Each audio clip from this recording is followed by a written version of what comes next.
TUNACT est une association fondée en 2012 par mon collègue Zied Touzeni et moi-même. C'est une association qui est vouée aux travaux de la jeunesse, qui va faire des formations, des ateliers, des workshops basés autour de thèmes d'éveil à la citoyenneté, non partisane, et on insiste sur ça, vraiment non partisane, et dont le premier projet est le Parlement des jeunes tunisiens, justement, qui se déroule du 28 octobre au 1er novembre. L'association était une résultante de la réflexion autour d'un projet, qui est le Parlement des jeunes tunisiens, parce que c'est le projet initial à la base, et il nous fallait une structure juridique et dans les règles pour pouvoir organiser cet événement-là. On ne voulait pas justement le donner à quelqu'un d'autre pour le faire, parce que Zied et moi-même avions participé en 2007 à un événement semblable, justement.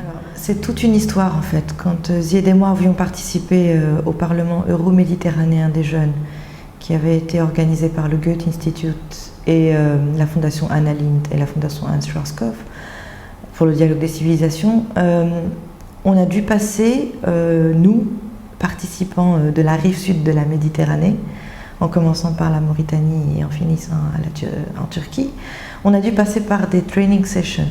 C'est-à-dire qu'on n'était pas prêt pour pouvoir attaquer la session parlementaire en bonne et due forme, parce qu'on n'avait pas de culture politique, parce qu'on ne connaissait pas les structures parlementaires, ni les travaux qui se faisaient à l'intérieur. On ne savait pas ce que voulait dire résolution, on ne savait pas ce que voulait dire amendement. On avait une vague idée sur les travaux en commission, nous n'avions même pas d'idée sur les sujets qui pouvaient être traités dans les commissions. On ne connaissait pas le rôle des participants ni ceux des modérateurs, c'était un univers qui était complètement nouveau. Donc on a dû passer par 2 training sessions tout seul, entre sudistes, pour pouvoir aboutir à une session parlementaire avec les participants européens qui, eux, contrairement, ont une association qui s'appelle le PEJ, le Parlement européen des jeunes, qui existe depuis 1998 et qui a formé des générations et des générations de jeunes parlementaires. Donc c'était vraiment en follow-up au projet du Parlement euro-méditerranéen des jeunes qu'on a essayé de créer un réseau méditerranéen des jeunes qui se devait à l'époque de donner naissance à un Parlement méditerranéen des jeunes. Entre-temps, on a tous grandi un petit peu, on a commencé à travailler, chacun est parti dans une direction et peut-être pas dans l'autre, et on s'est revus il y a un peu plus d'1 an. On a remis sur la table ce rêve et on s'est dit, bon ben, il est temps de lui donner naissance. Et comme on n'était pas ni assez mature, ni assez prêt en termes de nombre de personnes et en termes d'expérience pour pouvoir le faire sur un plan méditerranéen, on a dit on va commencer par la Tunisie. Et on a appliqué exactement les mêmes règles que nous avions apprises pour faire ce Parlement des jeunes tunisiens, justement. Alors on a ouvert un appel à candidature sur le site web de l'association. On est passé aussi un petit peu par les réseaux sociaux pour faire de la publicité, pour qu'il y ait un maximum des jeunes qui puissent soumettre leur candidature, parce qu'on est une toute petite association composée de 3 personnes. On a un président, un secrétaire général et un trésorier, et les gens ne nous connaissent pas encore, donc on a dû passer un peu par les réseaux sociaux pour faire de la publicité, par d'autres associations amies que nous connaissons, par des annonces dans les maisons de jeunes, dans les facultés, dans les lycées. Et on a reçu un peu plus de 400 candidatures différentes les unes des autres, toutes aussi bonnes les unes des autres sur des échelles différentes. On a dû passer par des phases de sélection très très dures. On a fait la sélection sur 3 phases. On a fait un premier tri, ensuite un deuxième, et ensuite un troisième, et même un quatrième. Et on a même laissé une liste d'attente avec des gens extrêmement intéressants, au cas où il y avait des personnes qui se désistaient. Donc la sélection s'est faite par rapport à plusieurs critères. L'appel à candidature contient donc les fiches de renseignement de base, nom, prénom, âge, domicile.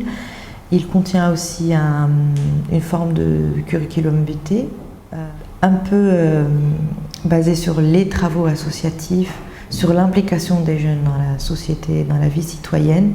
On ne leur demande pas ce qu'ils ont fait, quels sont les contrats professionnels par lesquels ils sont passés. Et bien sûr, c'est mentionné, mais ce n'est pas important, ce n'est pas un critère de sélection. Ensuite, il y a des questions d'expression écrite comme on avait à l'école, avec des sujets bien déterminés, comme des sujets sur la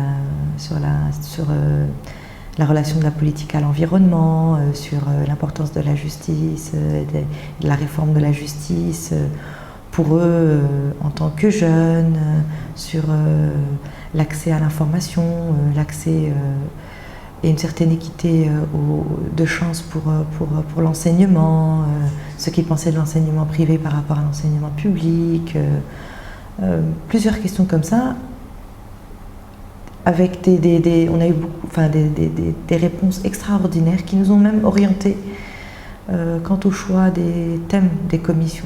Quand on dit Parlement, ça peut dérouter généralement. Parlement, c'est vraiment pour la structure, parce que c'est une structure qui englobe un code bien précis, et c'est ce code-là, j'aimerais presque dire que c'est un jeu, entre guillemets.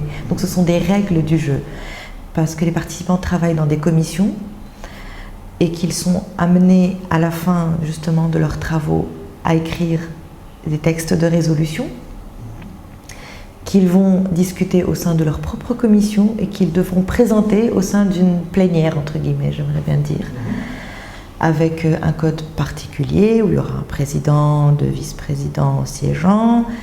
Chaque commission présentera déjà ses résolutions. Ensuite, il y a ce qu'on appelle l'attack speech des commissions qui écoutent. Ensuite, il y a le defense speech, qui est le speech de la commission qui présente ses résolutions. Ensuite, il y a les points of debate, parce qu'il y a des débats, on devra débattre de ces résolutions-là.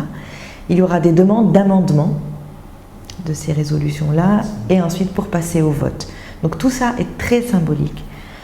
J'insiste sur le fait que ces gens-là, nous ne comptons pas en faire ni des ministrables, ni des députés, ni des hommes politiques. C'est vraiment un éveil à des travaux de dialogue, de partage, avec une certaine rigueur qui est celle du Parlement, justement. Et je reviens toujours à la question de la forme. Et si je peux me permettre, cette appellation de Parlement ne nous a pas beaucoup aidés, parce que nous avons vraiment voulu faire la session de clôture, donc la plénière, pour ces jeunes au sein de l'Assemblée nationale constituante en tant que bâtiment, parce qu'on avait besoin d'un hémicycle, et la symbolique devait être très très forte pour ces jeunes. Et malheureusement, nous n'avons pas pu obtenir l'autorisation de le faire.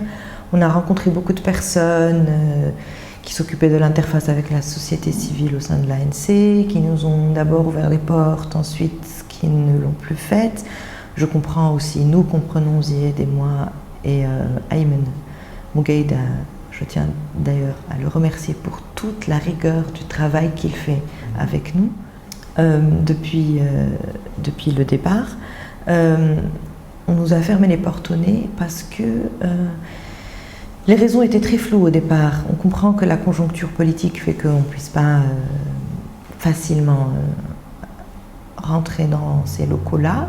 On a même essayé avec le ministère des Droits de l'Homme, qui est l'ancienne chambre des conseillers, qui dispose d'un hémicycle aussi.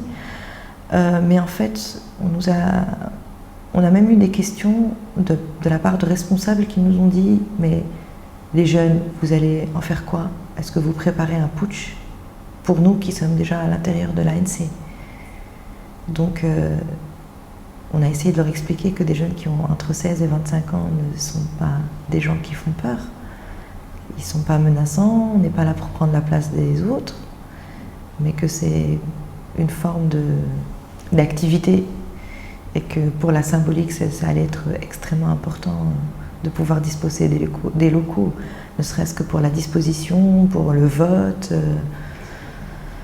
Malheureusement, on n'a pas pu la voir cette année. On continuera l'année prochaine avec, je l'espère, les participants de cette session qui seront les futurs modérateurs de la session prochaine.